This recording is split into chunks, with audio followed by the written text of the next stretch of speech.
The revelation of God that we've come to understand in our Christian tradition is that God is a family of relationships. There's three that are so imbued with each other and so interpenetrate each other and so intimate with each other that there's still only one God. There's one God in three divine persons, which is the way we kind of understand it, and we give them different names, Father, Son, and Spirit, or whatever, in different traditions. And I think that's important because it's a family of relationships. And it's incredible. That's how He created us. We are all born into families. We take people of two opposite sexes to create a new person. That we're all somehow the combination of that thing, the difference, and create families. We're all born into families one way or another. And I think that's what we kind of celebrate here, this holy family. The reading from the Sirach reading first is really talking about how does that work? Gives us advice about how to live in relationships. Because family is something wonderful most of the time. But we all have those people, that show up, in our lives. Because, friends are people we choose. Family is people God chose for us. One of the things you really start learning the older we get in life is how few choices we really have. A lot of them are made, especially in family. You may have chosen your husband or your wife, but you didn't choose your parents. They chose to have a kid, but they got you. I used to have to tell the kids that, when they were coming to their parents. Look, they wanted to have a kid, and they got you. And they're stuck with you for 18 years, kind of thing. And they'd look at you like, Or the relatives, the ethnic thing that came with us. That's all given. That's the thing God has chosen for us. And somehow, the real trick of living in family is respecting and honoring and reverencing those people that God chose for us. Not just the people we're comfortable with or attracted to that we choose as friends. That's a very interesting phenomenon. But I think it is challenging. We all know that family gets complex. So you get the Sirach reading talking about ways in which to honor each other and levels of who should listen to who and who to revere people and how to understand them. We get to know them so well. We know their flaws as well as their gifts. And sometimes we can fixate on it. And that thing about blood being thicker than water, it's definitely true. Water combines us all in baptism into the body of Christ. But blood ties us with a certain people that God chose for us. And sometimes they're wonderful. And sometimes some of them are strange. You wonder why. You wouldn't have chosen them. But God chose them for us. And they're somehow learning how to deal with that. And we have to look at that. So one of the things, and so you get the Colossian reading and the Sirach reading talking about how to do that. And I think one of the examples is really the Holy Family. Jesus, Mary, and Joseph. Jesus is born into a family. But it's a family that's strange the way He came into this world. You get a young girl, engaged but not living with her husband yet, so not fully married, suddenly pregnant, and, the gossip around that. And she ultimately is invited to say yes. God doesn't rape her. He absolutely, invites her. I want you to, son, and the angel's saying, calm down, don't be afraid. And she's saying, wait a minute, what's how? You haven't had sex yet, blah, blah, blah, blah, blah, blah. But because knowing what she was getting into, in a small town of 300 or 400 people, everybody knew each other's business. You can imagine the gossip. Suddenly she's pregnant. And trying to explain that to Joseph, an angel has to show up because Joseph decides, oh my God, she betrayed me.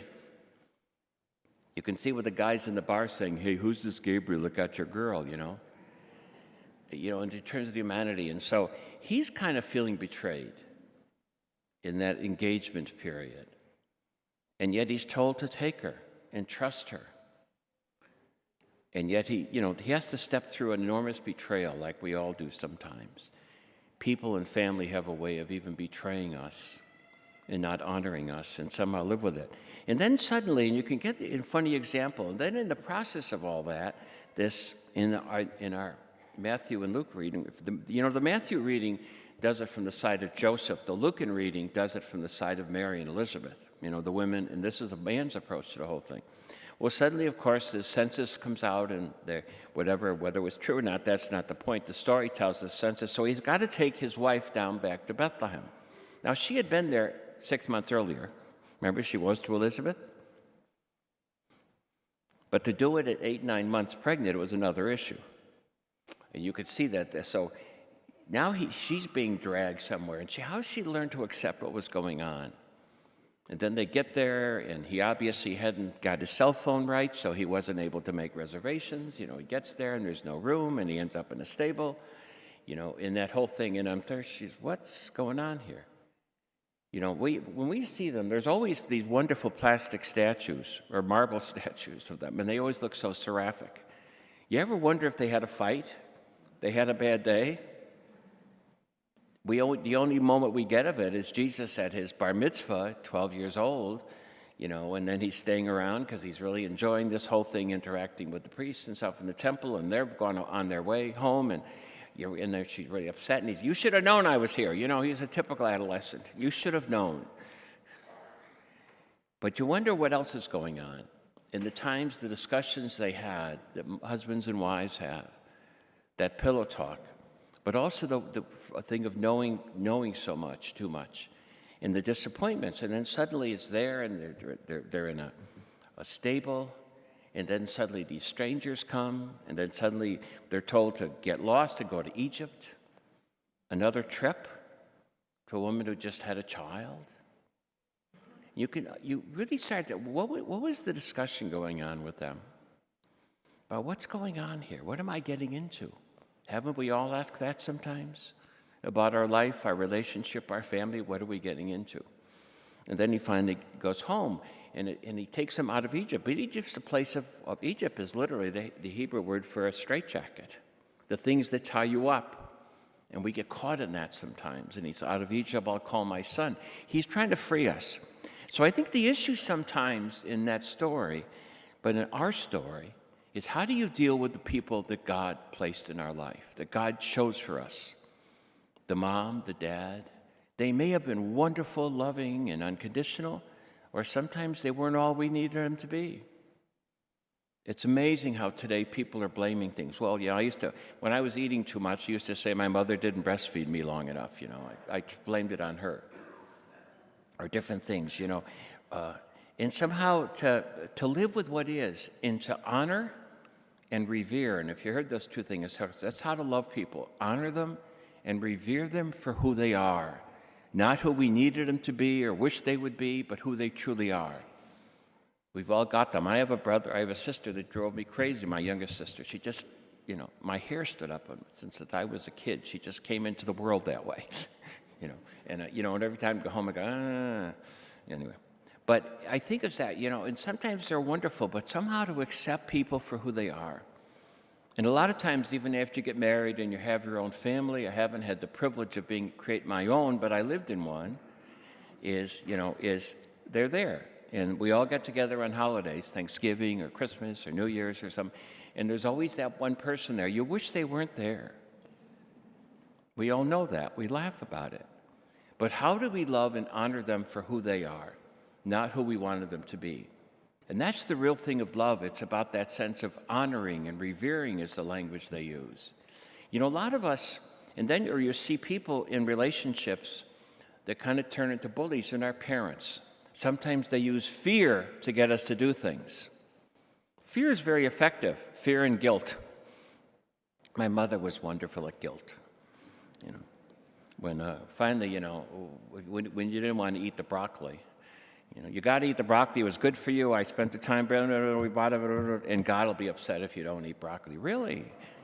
That kind of stuff. She just had this funny way of where she came from. She's Sicilian, and I'm Sicilian. And sometimes it was the extroversion of it, the passion of it, was sometimes wonderful, and sometimes you didn't know if they were making love or trying to kill each other. And to try to live with that. And I've had to look at that myself because I have that sense inside me. I'm half Sicilian. You're half Italian from the north. But that sense of passion and that sense of judgment we make about people. But how do we accept the people God in our life? You don't have to like them. I think that's the problem. I always thought, well, I don't like them. You don't have to like them, but you have to love them. And love, as you heard in the Colossian reading, is about having patience and understanding. Their life experience is different, even though we're connected by blood.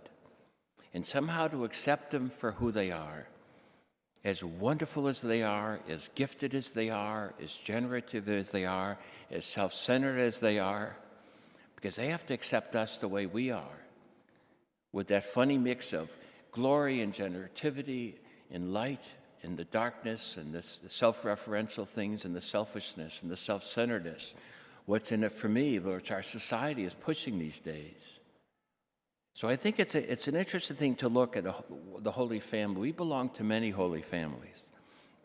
There's a whole book out about how you create a family that you choose. You know, there's people you connect with, and you become, I know as I've gotten older, there's some families I've really gotten close to, and they've kind of adopted me. And I love it, because it is a place to go on holidays and certain times where you can be your total self, instead of just being alone. So I think the issue is, as we celebrate this feast on this very, very cloudy day, rainy day, is how do you see clearly and love clearly and honor clearly and respect clearly and revere clearly those people God chose for us? I don't care how old you are or young you are. I just recently lost my middle brother. He had the pancreatic cancer, went quick, but you know, we made up at my mom's funeral in 2014 when she died. We finally got together. I'd grown up in a room with him. I shared a room with him, you know, and all these until I went away to college. And it was funny, and he kept writing. It was interesting. But as we got to know him and I started spending time, he was married 3 times, and his last time he got a beautiful wife and all that stuff. But I remember one day he said, hey, I'm writing an autobiography for my kids about my life. And so he gave it to me. It was like 140 pages. And the first night I was in bed reading it. And you know what kept showing up? My toxic older brother. So when I got up in the morning, I said, we were having breakfast, and I said, what's this toxic older brother?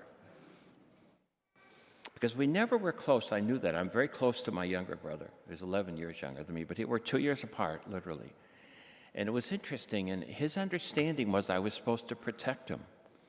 And I wasn't. I said, I was trying to survive and figure out who I was. You know, we had a long time. We eventually got to be very good friends, but it was interesting, his perception of me. And it kept showing up in that book. I read all 140 pages. But the 8 times he kept talking about his toxic older brother. And even as he was dying those last week, I remember talking about it. I said, I'm sorry for those 60 years I was your toxic older brother. I don't know why you thought that, but you know. But it was anyway, because, you know, and I was kind of probably the more extrovert in the family. My mom favored me and all that stuff. So I think we have to look at that. They looked at it differently, and I had to learn to accept him for that. That one of the reasons we were distant was somehow he thought I didn't protect him, and he thought my dad was a little more violent than I remember him. He certainly wasn't with me. But so how to reverence and revere people in their life's journey? They live in their skin, and we live in ours, and as connected as we are, it's a holy family. God chose those people for us.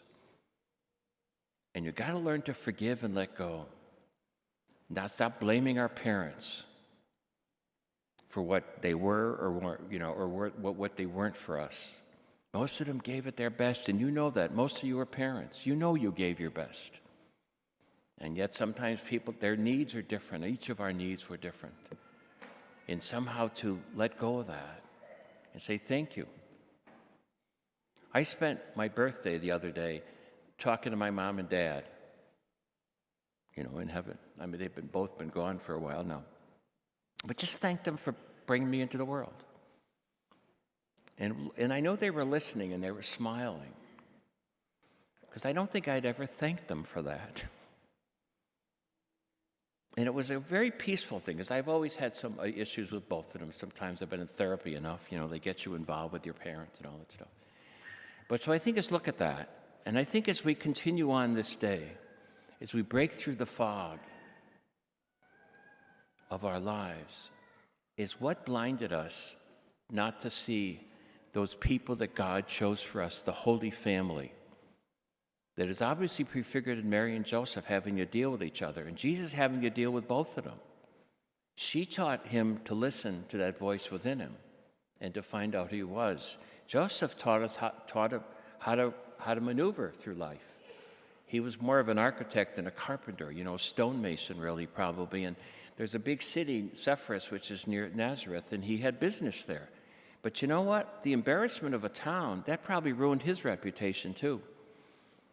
Most people didn't trust him. Oh, you got her pregnant, Somehow, we look down on people, make judgments about them. But he taught him how to respect people and how to, especially the poor. He who was probably the one who had to pay them and how to respect them. Because Jesus had a sense of that, and he learned it through the human experience. Because he came to enjoy, to experience the human experience the way all of us did. That's what we celebrate in the Nativity. God knows why we get lonely, why we get angry, why we get insecure, why we strike out and make judgments about other people, and even isolate ourselves from them, especially those that God chose for us to be part of our life. They are part of us, and we are all created in the image and likeness of God, and there's got to be an intimacy of respect and reverence and honor that we have for those people that we wish God had not chosen for us.